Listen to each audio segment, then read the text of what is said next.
iMamelodi Sundowns ithole indawo kuma-quarter final eCape Champions League ngemuva kokudlala ngokulingana ngo-1-1 ne-AS FAR eLoftus Veterans ngesonto, yize ifinyelele emzuzwaneni olandelayo kodwa ilala isibili kuGroup B okubenze babalwa namaqembu amane angadlalanga kahle.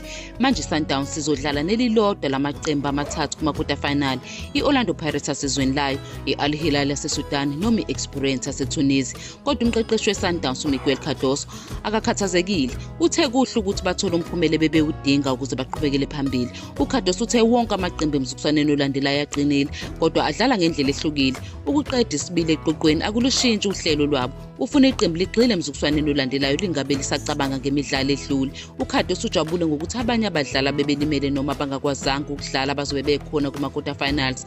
Kulaba badlali kubalwa baThuso Bhaso, Khuliso Mudau, Aubrey Modiba noMothobi Mvala. Uthe kungena endaweni yesibili eqoqweni kungaba buhlungu kodwa kufanele kuqinise iqembu ukuze libhekane nezinselele ezizayo. Njengoba isizini iqhubeka eNingizimu Afrika, uCardoso ufuna iqembu lizilungiselele izikhathi ezinzima ezizayo.